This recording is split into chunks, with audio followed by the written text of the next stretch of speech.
Ang kwentong ito ay hango sa mga salaysay at karanasan na ikinuwento ng mga tao sa baryo. Layunin lamang nito ay magbigay ng aliw, kilabot at aral.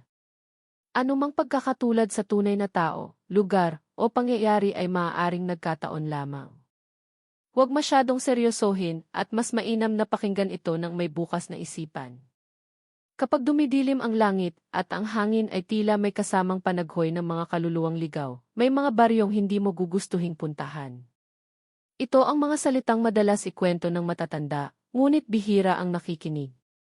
Hanggang sa isang binata, na walang kamalay-malay sa bigat ng mga alamat, ang napilitang manirahan sa isang baryo na may mabangis na lihim, at ang tiyuho niya mismo ang maihawak ng kadilimang iyon.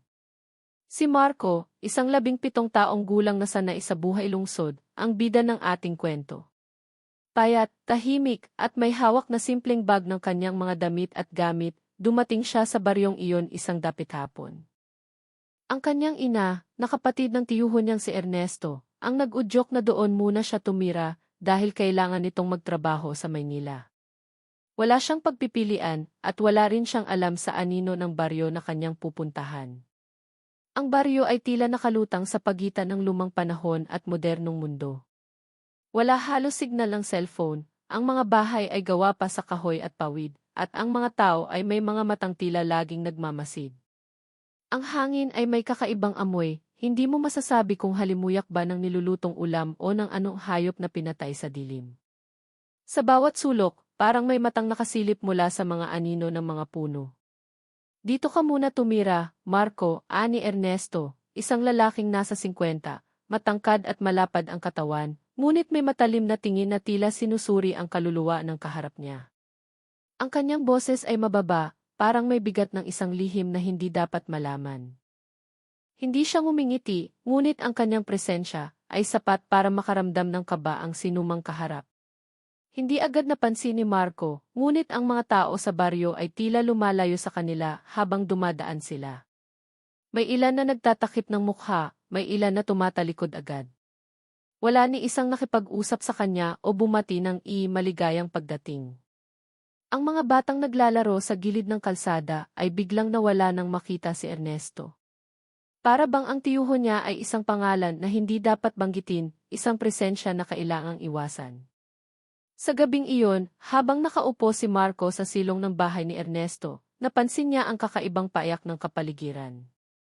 Wala halos ilaw sa labas, tanging ilawan lamang ang nagbibigay liwanag sa paligid. Ang katahimikan ay hindi ordinaryo, ito'y nakabibingi na para bang ang lahat ng ingay ng mundo ay sinadyang alisin mula sa lugar na iyon. Ngunit sa katahimikan ding iyon, naroon ang mga mahihinang kaluskos, sa bubong, sa mga puno, at kung minsan, sa ilalim ng sahig. Sanay ka dapat dito, bulong ni Ernesto habang nagbubukas ng bote ng alak. Sa baryong ito, hindi lang tao ang kailangan mong makasalamuha. At iyon lamang ang sinabi niya bago siya muling tumahimik, iniwan si Marco na nagtataka kung ano ang ibig niyang sabihin. Kinagabihan, hindi makatulog ang binata. Ang kama ay matigas, ang lamok ay walang tigil sa pagdapo, ngunit higit sa lahat, ang mga tunog sa labas ay parang may sariling buhay. May mga yapak na tila naglalakad paikot sa bahay. May mga huni ng ibon kahit hating gabi na. At sa di kalayuan, isang sigaw ng babae ang umalingaw-ngaw, naputol agad na parang sinakal ang kanyang boses. Napatayo si Marco, nanginginig at pawis na pawis.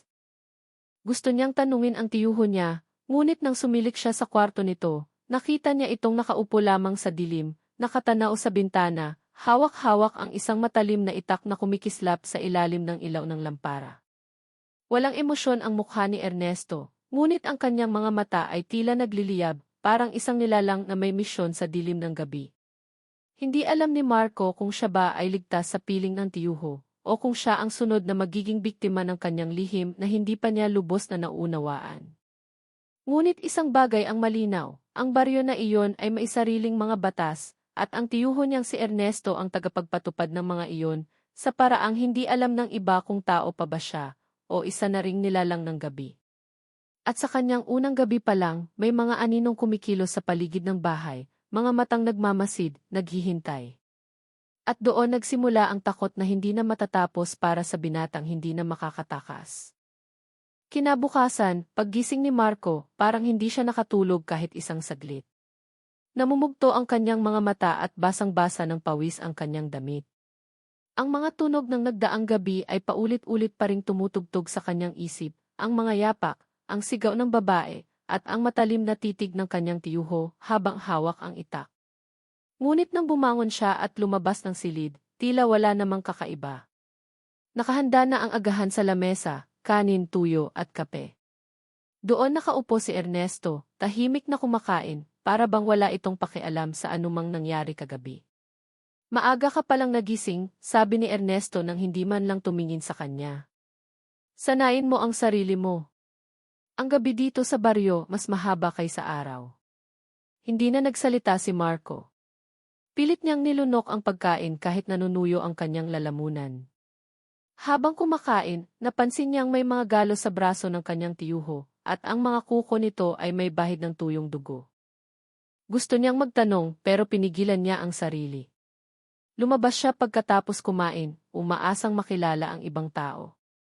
Ngunit gaya ng kagabi, tila iniiwasan pa rin siya ng mga taga-baryo. Ang ilang matatanda ay nagtatakip ng bibig at nagbubulungan kapag dumadaan siya. Ang mga bata, sa halip na makipaglaro, mabilis na tumatakbo palayo. May isang matandang babae na tinitigan siya ng matagal, at bago ito tumalikod, narinig niya ang mahina nitong bulong, sayang, bata pa. Nanginginig ang kanyang kalamnan sa narinig. Ano ang ibig sabihin ng matanda? Sayang. Habang naglalakad siya sa gilid ng palayan, ramdam niya ang kakaibang bigat ng lugar. Ang mga puno ng niyog ay nakatungo na para bang may binabantayan. Ang hangin ay may halong amoy ng nasusunog na damo at ng sariwang dugo. Hindi niya maintindihan kung saan nanggagaling ang amoy na iyon, ngunit siguradong wala namang nasusunog sa paligid. Pagbalik niya sa bahay, nakita niyang nakikipag-usap si Ernesto sa dalawang lalaki na parehong mukhang taga-bundok. Malalaki ang katawan, maitim ang balat, at parehong may dalang sako na animoy mabigat. Nang makita siya, agad siyang sinipat ng matalim ng dalawa, saka bumulong kay Ernesto. Hindi niya narinig ang kanilang usapan, ngunit ramdam niya ang malamig na pagtingin nila sa kanya. Pagkatapos ng ilang minuto, umalis ang mga ito, dala ang kanilang mabibigat na sako patungo sa kakahuyan. Hindi mo na kailangang malaman kung sino sila, malamig na sambit ng kanyang tiyuho bago pa siya makapagtanong. Basta't matuto kang matulog ng maaga.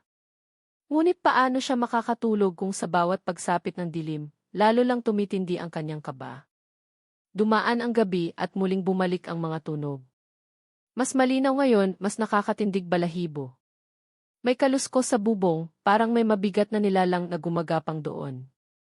May mga yapak sa paligid ng bahay, paikot-ikot, minsan mabagal, minsan mabilis.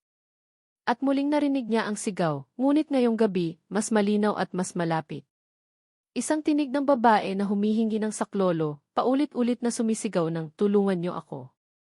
Tumayo si Marco at lumapit sa bintana. Sa ilalim ng liwanag ng buwan, may nakita siyang anino ng isang babae, nakatayo sa may gilid ng palayan, nakataas ang mga kamay. Ngunit nang kumurak siya, biglang nawala ang anino at napalitan ng kakaibang figura, isang nilalang na nakayuko, mahaba ang buhok na tumatakip sa mukha, at tila gumagapang papalapit. Napaatras siya, muntik ng mabuwal. Agad niyang tinungo ang silid ng kanyang tiyuho. Doon niya muling nakita si Ernesto, nakaupo pa rin, parang hindi natutulog, at muling hawak ang itak. Ngunit ngayon, hindi lang siya nakatingin sa labas. Nakangiti siya, isang ngiting malamig at nakakatindig balahibo, habang nakapako ang mga mata sa parehong nilalang na nakita ni Marco. "Matulog ka na, Marco," mahinahong sabi ni Ernesto, ngunit ang tono ng boses niya ay parang maihalong pananakot. Ang mga ganyan, hindi dapat pinapansin. Mas lumalapit sila kapag may takot kang pinapakita. Hindi alam ni Marco kung dapat ba siyang maniwala o mas lalo siyang matakot. Ngunit sa kanyang murang isipan, isang bagay ang malinaw, ang baryong ito ay hindi basta ordinaryong baryo. Ang kanyang tiyuho ay hindi basta ordinaryong tao. At ang bawat anino sa paligid ay may sariling buhay na unti-unting gumugupo sa kanyang lakas ng loob. Kinabukasan, nang lumabas siya, napansin niya ang isang kakaibang bagay sa likod ng bahay. May maliliit na buto na nakakalat sa lupa, hindi niya alam kung sa hayop o sa tao. May mga paso ng dugo na tila hindi patuyo. Nang tanungin niya ang tiyuho niya, tumingin lang ito ng diretso at sinabing, hindi lahat na nakikita mo ay para sa iyo. Matuto kang magbulag-bulagan kung gusto mong manatiling buhay. At mula noon, alam ni Marco na hindi na niya pwedeng pagkatiwalaan ang kanyang mga mata, dahil sa baryo ng kanyang tiyuho, ang bawat gabi ay may dalang hiwaga na maaaring pumatay sa sinumang magtatangkang magtanong. Habang tumatagal ang pananatili ni Marco sa baryo, lalo niyang nararamdaman na parang sinisiksik siya sa isang mundong hindi para sa kanya. Bawat araw ay tila isa lamang mahabang paghihintay bago muling sumapit ang dilim. At sa bawat gabing dumaraan, mas lumalakas ang mga tunog at mas dumadami ang mga aninong nagkukubli sa paligid ng bahay. Isang hapon, habang nag-iigib siya ng tubig sa poso, may lumapit na batang babae na halos kasing edad lang niya. Maputla ito, mahaba ang buhok, at may mga matang tila laging nagbabantay. Ikaw yung bagong nakatira sa bahay ni Mang Ernesto, di ba? Mahina nitong tanong. Tumango lang si Marco, nagulat na mayroong nakausap sa kanya nang hindi agad lumayo. Ingat ka sa tiyuho mo, bulong pa nito bago biglang tumakbo palayo. Iniwan siyang nakatulala at nanginginig. Hindi mawala sa isip niya ang sinabi ng batang iyon. Ano ang ibig niyang sabihin? At bakit parang lahat ng tao sa baryo ay takot na banggitin ang pangalan ng kanyang tiyuho? Pagbalik niya sa bahay, nadatnan niya si Ernesto na muling may kausap, ngunit ngayon ay tatlong lalaki na mukhang hindi taga rito. Isa sa kanila ay may dalang bayong na umaagos ang dugo mula sa gilid. Mabilis na tinakpan nito, ngunit nakita pa rin iyon ni Marco. Nang mapansin siya ng tiyuho niya, agad itong nagbago ng ekspresyon, ngumiti ng pilit at sinabi, magpahinga ka na sa loob. Wala siyang nagawa kundi sumunod, ngunit mula sa siwang ng dingding ay nakita niya kung paano nila ipinasok ang bayong sa ilalim ng bahay. Sa mga sumunod na gabi, ang mga ungol at kaluskos mula sa ilalim ay mas naging madalas at mas nakakakilabot. Minsan, nang hindi siya makatiis, sinilip niya ang sahig. Doon niya napansin ang anino ng isang bagay na gumagalaw sa ilalim. Mabigat, malalaki ang kamay, at ang mga daliri parang matutulis na kuko.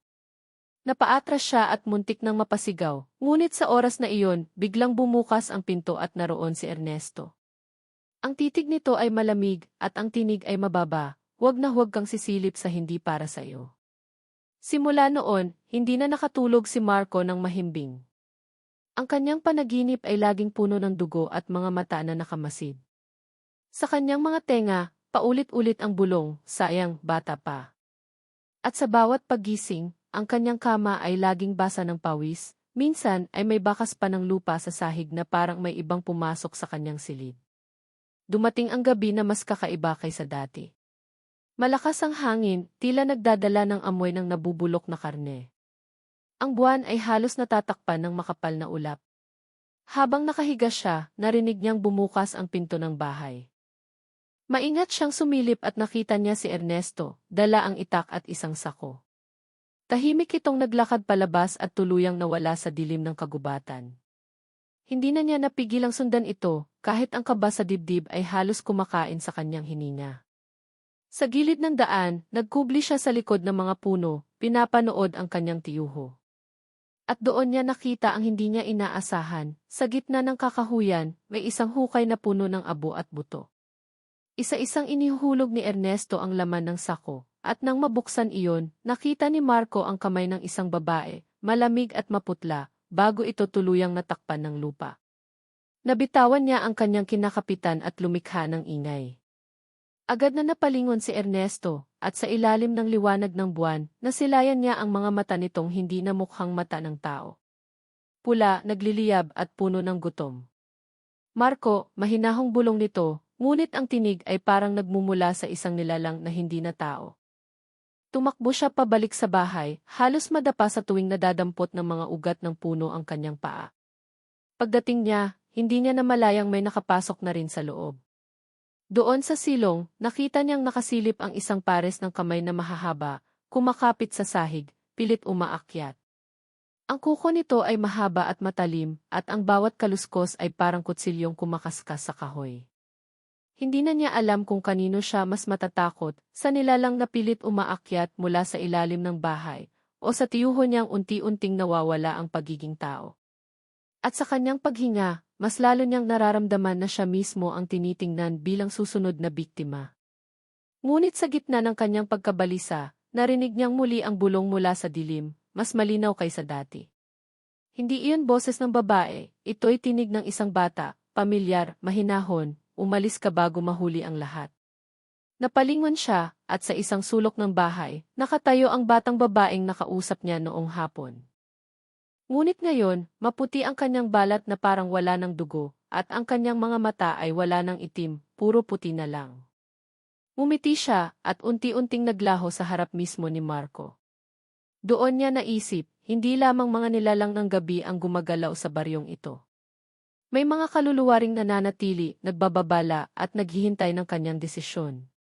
At kung hindi siya kikilos, baka hindi na siya makalabas ng buhay. Ang mga sumunod na gabi ay naging isang bangungot na hindi na magising-gising si Marco. Sa bawat pagdilim, mas dumadalas ang mga aninong gumagapang mula sa ilalim ng bahay. Ang mga kaluskos ay nagiging ungol, ang mga yapak sa paligid ay tila dumadami, at ang bawat huni ng hangin ay may kasamang tinig na bumubulong ng kanyang pangalan. Marco. Marco, halos mabaliw siya sa takot, ngunit wala siyang matakbuhan. Ang baryo ay napapaligiran ng kagubatan na tila walang hangganan, at ang mga tao ay laging iwas ang tingin, walang gustong tumulong. Kahit ang araw ay hindi nagbibigay ng kapanatagan, dahil kahit tirik na tirik ang araw, may mga aninong dumadaan sa gilid ng kanyang paningin, mabilis at hindi maipaliwanag. Isang gabi, habang nakadapa siya sa kama, naramdaman niyang unti-unting lumulundo ang banig na parabang may umaakyat mula sa ilalim. Napasinghap siya at mabilis na tumayo, at doon niya nakita, isang kamay, mahaba at puno ng galos, tumusok sa pagitan ng kawayan ng sahig, pilit siyang inaabot. Sumunod ang isa pang kamay at isa pa. 3, 4, 5, parang mga nilalang na sabay-sabay umaakyat, nakikipag-agawan na makuha siya. Napaatras siya, halos madapa, ngunit biglang bumukas ang pinto ng kanyang silid. Naroon ang kanyang tiyuho, hawak-hawak ang itak na kumikislap sa liwanag ng lampara. "Huwag kang gagalaw," mariing utos nito. Sa isang iglap, mabilis nitong sinaksak ang sahig kung saan sumisilip ang mga kamay. Isang matinis na hiyaw ang umalinggaw-ngaw mula sa ilalim, kasunod ng amoy ng sinunog na karne. Ngunit kahit nagsara ang mga kamay, ramdam pa rin ni Marco ang kanilang presensya, nakabantay, naghihintay ng tamang oras. Ngunit ang mas nakakatakot ay ang ekspresyon ng kanyang tiyuho. Hindi ito mukhang nagulat o natakot, sa halip parang sanay na sa ganitong eksena. Ang mga mata nito ay muling nagdilim, at ang hininga ay mabigat, parang hayop na humahabol sa biktima. Kinabukasan, hindi na niya kayang tiisin ang mga tanong na bumabagabag sa kanya. Kaya't muli niyang hinanap ang batang babae na nakausap niya noon. Sa tabi ng poso, muling nagpakita ito. Ngunit ngayong araw, mas maputla ito, at ang mga labi ay nangingitim na parang wala ng dugo. "Sabi ko na sayo, umalis ka na," bulong nito.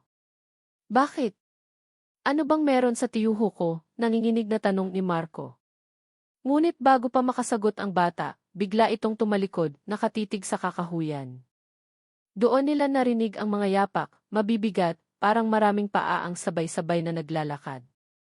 Ang mga ibon ay biglang nagsiliparan, at ang hangin ay naging malamig.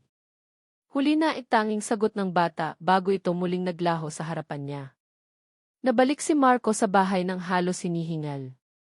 Ngunit pagdating niya roon, mas lalo siyang natakot.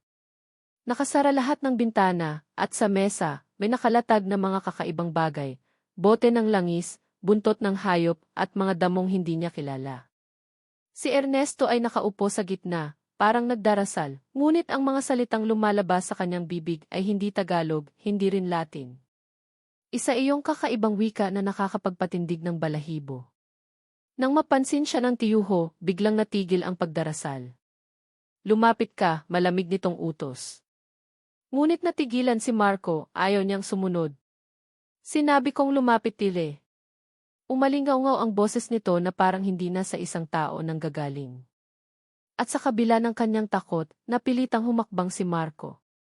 Nang makalapit siya, hinawakan ni Ernesto ang kanyang balikat, mahigpit, halos mabali ang kanyang buto. Alam mo na kung bakit ka dinala rito, hindi ba? Hindi aksidente ang lahat ng ito. May bahagi ka sa ating gawain. Halos manghina siya sa narinig. Ano ang ibig nitong sabihin? Ngunit bago pa siya makapagtanong, biglang umalingaw ang isang iyak ng babae mula sa ilalim ng bahay, mas malakas at mas malapit kaysa dati. At kasunod nito, ang mga sahig ay muling nag-uga, tila may sinusubukang sumira sa ilalim. Agad na tumayo si Ernesto, hinila si Marco at sabay silang lumabas. Ngunit sa paglabas nila, bumungad ang isang tanawin na lalo lamang nagbigay ng kilabot. Ang buong paligid ng bahay ay napapalibutan ng mga anino, nakatayo sa gitna ng palayan, hindi gumagalaw. Daan-daan silang nakamasid, nakataas ang ulo, at sabay-sabay na nakatutok ang kanilang mga mata kay Marco. Nabaling ang tingin niya sa tiyuho, na ngayon ay nakangiti ng malawak, parang sabik na sabik. Nakikita mo. Dumating na sila. At ikaw ang hinihintay nila. Nanginig ang buo niyang katawan. Hindi niya alam kung alin ang mas malala, ang mga nilalang na nasa labas, o ang mismong taong pinaniniwalaan niyang dapat sana ikakampi niya. Sa sandaling iyon, ramdam niya na wala na siyang ligtas na matatakbuhan.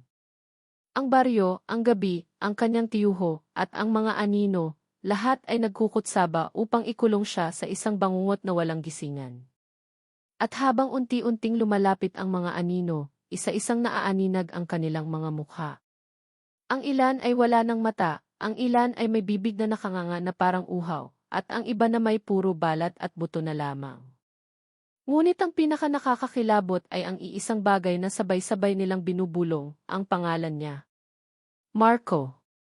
Marco, isa sandaling iyon, alam niya, ang bangungot ay nagsisimula pa lamang, hindi makapaniwala si Marco sa nakikita niya. Ang daan-daan, marahil libong mga nilalang na anino ay nakatayo sa palayan, lahat nakatingin sa kanya.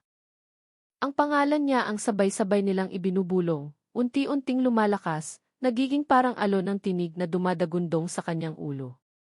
Bakit ako? Napasigaw siya, halos mawala ng boses sa takot. Ngunit imbes na sagot, narinig niya ang hagikik ng kanyang tiyuho. Si Ernesto ay nakangiti, isang ngiti na hindi na tao, masyadong malapad, halos mapunit ang pisngi. Dahil ikaw ang dugo, bulong nito, sabay hawak sa balikat ni Marco ng mas mahigpit. Ikaw ang susunod. Napasigaw si Marco at nagpumiglas, ngunit parang bakal ang kapit ni Ernesto. Ang kanyang mga kuko ay humahapdi sa balat niya, at sa liwanag ng buwan, nakita niyang nag-iba ang kamay nito, unti-unting nagiging parang kuko ng hayop, mahaba at matalim. Hindi mo pa naiintindihan, Marco, dagdag ni Ernesto. Matagal nang pinili ng baryo na maging tagapagdala ng gabi ang pamilya natin. Ang dugo ng ina mo, ang dugo ko, at ang dugo mo iisa lang. Ngunit may nagtatago ng katotohanan sa iyo. Hindi ako ang dapat mong katakutan. Nanlamig ang kanyang katawan. Ano ang ibig nitong sabihin? Kung hindi ang tiyuho niya, sino? Biglang muling lumitaw ang batang babae sa gilid ng mga anino. Maputla pa rin, walang itim ang mga mata, ngunit ngayon ay mas malinaw ang boses nito. Huwag kang maniwala sa kanya. Ang dugo mo'y hindi para sa kanila. Ngunit sa mga sumunod na salita ng bata, mas lalo lamang siyang nanlumo, ang ina mo siya ang nagsakripisyo noon upang mabuhay ka. Ngunit sa pagsagip niya sa'yo, inilagay ka niya sa kapalit na sumpa. Para siyang binuhusan ng yelo. Ang kanyang ina, ang babaeng iniwan siya kay Ernesto upang magtrabaho sa Maynila, ay may alam pala sa lahat ng ito.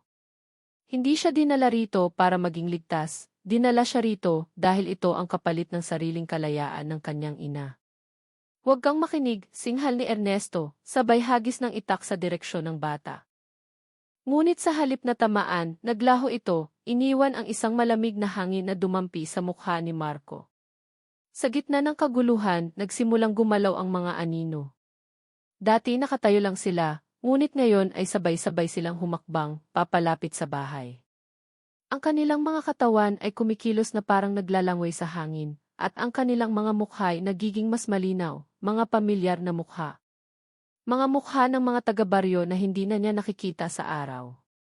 Mga mukha ng nawawala ng mga hindi na binabanggit. Mga kaluluwa nila, bulong ni Ernesto, tila may pagmamalaki. Sila ang mga sakripisyo ng ating lahi. At ngayon, oras mo na para sumali. Lalong nagdugo ang isip ni Marco. Ang mga taong kanina ay nakasalubong niya na mga walang imik ay baka matagal ng patay. Ang baryo, ang mga mata ng mga matatanda, ang kanilang pag-iwas, lahat pala ay dahil sa katotohanang sila mismo ay nakikita lamang bilang anino ng nakaraan. Nagsimula siyang humagulgol, hindi dahil sa takot lamang, kundi dahil sa pagkadurog ng kanyang tiwala. Mabakit mo ako iniwan sa kanya? Bulong niya, halos wala ng lakas. Ngunit ang mga anino ay lumalapit na. 1, 2, 10, hanggang sa tila lahat ay handang sapitin siya. Sa gitna ng kaguluhan, hawak pa rin siya ng kanyang tiyuho, at sa wakas ay nagsimulang magbago ang katawan nito. Ang balat ay nagiging kulay abo, ang mga matay tuluyang nagliliyab na pula, at ang bibig ay nagkaroon ng matutulis na pangil. Hindi na ito tao, isang halimaw na nagpapanggap lamang bilang tao. Ngunit bago pa siya tuluyang malamon ng takot, isang bagong tinig ang dumating. Hindi galing sa kanyang tiyuho, hindi rin sa mga anino. Galing ito sa mismong ilalim ng bahay, kung saan dati naririnig niya ang mga iyak at mga ungol. Ngayon, malinaw na malinaw ang mensahe, Marco, kami ang pamilya mo. Nabigla siya, napatingin sa sahig, at doon niya nakita ang mga kamay na umaakyat, hindi lamang mula sa isa o dalawang nilalang, kundi dose-dosenang mga kamay, sabay-sabay na umaabot sa kanya. At sa kanyang pagkagulat, hindi lahat ng kamay ay mukhang halimaw. Ang ilan ay maliit, parang kamay ng bata. Ang ilan ay malambot, parang kamay ng babae. At sa isang iglap, nakilala niya ang isa, ang singsing sa daliri, pamilyar, hindi niya kailanman makakalimutan. Ang kamay iyon ng kanyang ina. Nanlumo siya, halos mabuwal sa kinatatayuan.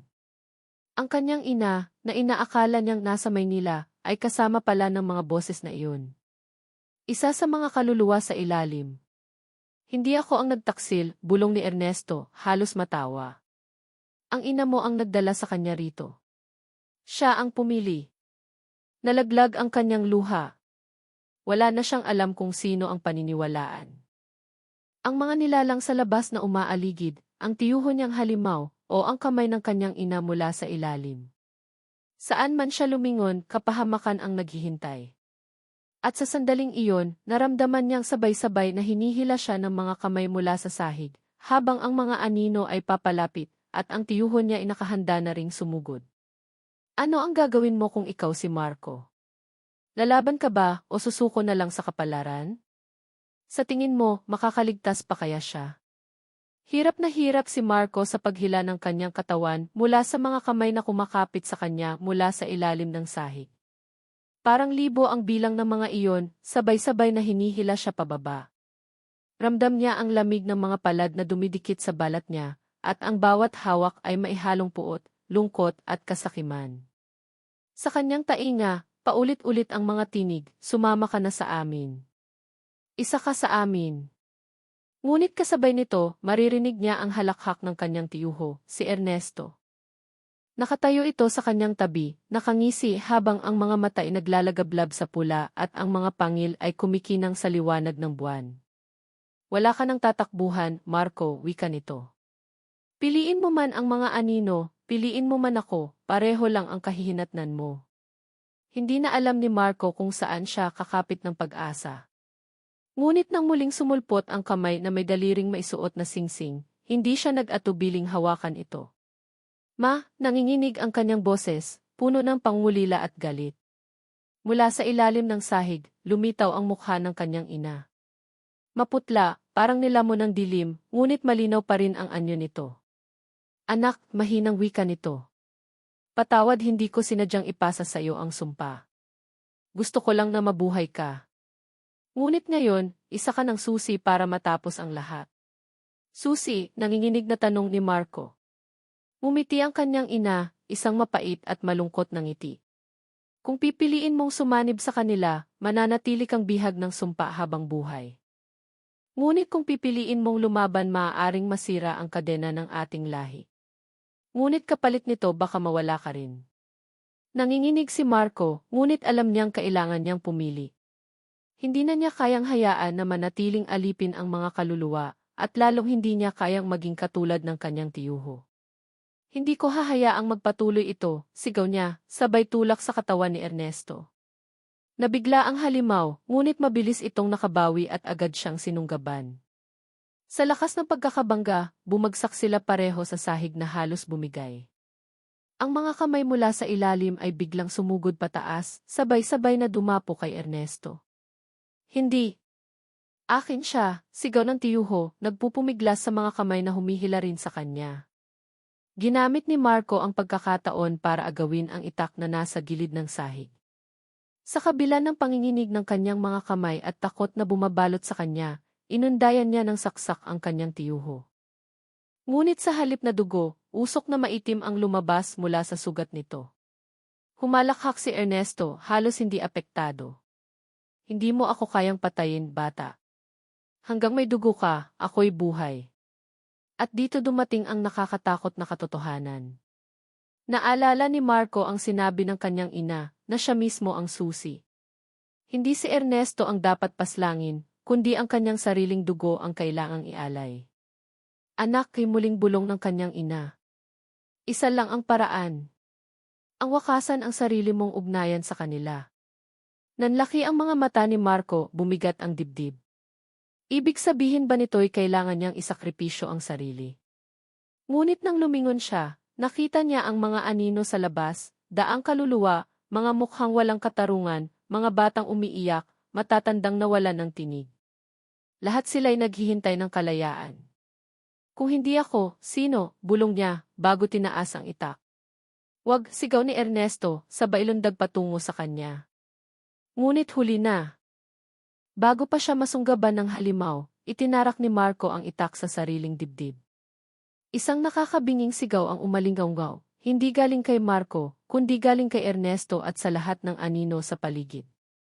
Ang buong baryo ay parang yumanig.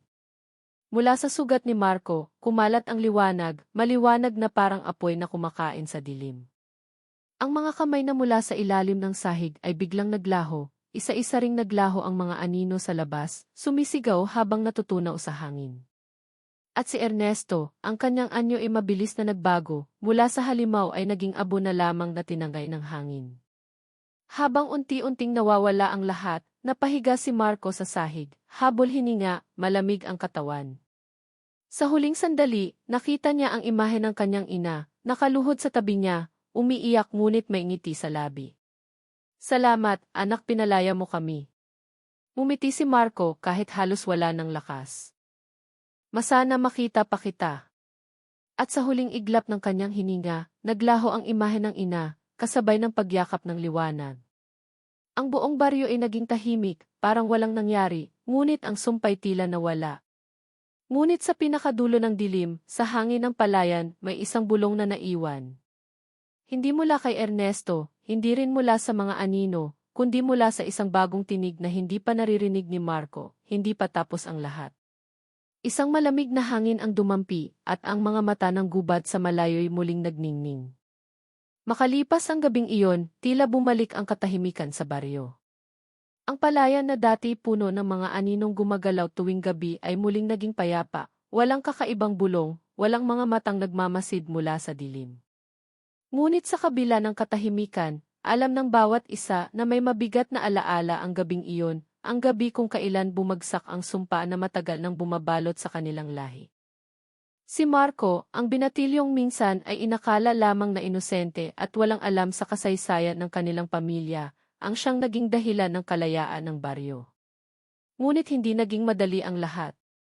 Sa huling sandali ng kanyang buhay, isinakripisyo niya ang sarili upang maputol ang tanikala ng dugo na nag-ugnay sa kanila kay Ernesto at sa mga anino. Ngunit ang nakakapagtaka, nang makita ng mga taga-baryo ang bahay kinaumagahan, wala silang nakita ni katawan ni Marco, ni abo ng kanyang tiyuho, ni bakas ng labanan.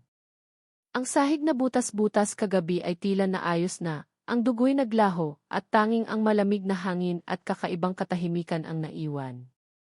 para bang walang nangyari, ngunit ramdam ng lahat na may nawala at may natapos. Muling napag-usapan ng matatanda sa baryo ang kasaysayan ng kanilang pamilya. Noon pa man daw, may alitan na kung sino ang magiging tagapagmana ng dugo ng gabi. Ang ina ni Marco, sa takot na masakal ng sumpa, ay tumakas patungong Maynila, ngunit sa pagtakas niyang iyon, napilitan siyang iwan ang anak sa kapatid na si Ernesto. Ang naging kapalit ng desisyong iyon ay ang pagbitbit ng sumpa ng bata. Marahil, sa huli, alam ng kanyang ina na wala siyang matatakasan, kaya nagpakita ito sa huling pagkakataon upang gabayan si Marco sa tamang desisyon. Para sa mga nakakita ng huling kislap ng liwanag sa baryo, malinaw ang nangyari, si Marco ang nag-alay ng sarili upang matapos ang lahat. Ngunit para sa ilan, may nanatiling tanong, kung ang katawan ni Marco ay naglaho, saan siya napunta? Kasama ba siya ng mga kaluluwang pinalaya niya, o nananatili siyang nakabitin sa pagitan ng buhay at ng sumpa? Lumipas ang mga araw at nagpatuloy ang buhay ng mga taga-baryo. Ngunit hindi maipaliwanag ng ilan ang mga kakaibang nararamdaman nila. Ang gabi, bagamat wala ng mga anino sa palayan, ay nananatiling malamig at mabigat ang hangin. Minsan, may mga batang nagsasabing nakikita nila ang isang binatilyo sa gilid ng palayan, nakatingin lamang at nakangiti. Minsan, may magsasakang nagsasabing nakakarinig siya ng boses na bumubulong ng kanyang pangalan, boses ng isang kabataang lalaki na puno ng lungkot, ngunit may halong tapang. Ang bahay ni Ernesto, na dati kinatatakutan ng lahat, ay iniwasan pa rin ng mga tao. Wala nang nakatira doon, ngunit tuwing gabi, nakikita ng ilan na may ilaw ng lamparan na umiilaw sa loob kahit walang tao. At sa mga nakarinig ng ingay mula sa loob, pare-pareho ang kanilang sinasabi, tila boses iyon ng isang binatilyo na humihingi ng tulong. Hanggang ngayon, hindi tiyak kung tuluyan nang ang natapos ang sumpa o nagsimula lamang ng panibagong kabanata. Kung si Marco ay naging sakripisyo upang putulin ang tanikala, posible bang siya mismo ang naging bagong bantay ng gabi? Ang bagong kaluluwa na nagbabantay, hindi bilang halimaw, kundi bilang tagapagligtas na nakatali sa lupaing iyon. At kung totoo ngang siya ay nananatili pa, iyon ba'y pagpapala o isa na namang sumpa? May mga nagsasabing sa tuwing dadaan sila sa baryo, nararamdaman nilang may nagbabantay sa kanila mula sa dilim, hindi upang saktan, kundi upang masiguro na hindi na muling magbabalik ang mga nilalang na minsang umalipin sa kanilang mga ninuno. Ngunit may ilan ding naniniwalang ang mga bulong sa gabi ay hindi palaging mabuti. Sapagkat minsan, may naririnig silang halakhak na kahawig ng kay Ernesto, na tila nagpapahiwatig na hindi pa tuluyang natatapos ang lahat. Kung si Marco man ay naging bayani, o kung siya ay naipit sa bitag ng sumpa, iyan ang tanong na hanggang ngayon ay hindi masagot ng sinuman. Ngunit isang bagay ang malinaw, ang kanyang sakripisyo ay nag-iwan ng marka, hindi lamang sa baryo, kundi sa sinumang makaririnig ng kanyang kwento. At ikaw, anong gagawin mo kung ikaw si Marco? Kung ang iyong sariling dugo ang susi para tapusin ang sumpa ng pamilya mo, magagawa mo rin ba ang ginawa niya? O hahayaan mong ang dilim ay manatiling nakatali sa inyo habang buhay? Isang huling malamig na simoy ng hangin ang dumampi sa palayan ng gabing iyon, at kasabay nito, ang mababang bulong na narinig ng isa sa mga bata. Malinaw ang kanyang sinabi, at bagamat maikli, sapat na para muling magpaalala ng kaba, babalik ako.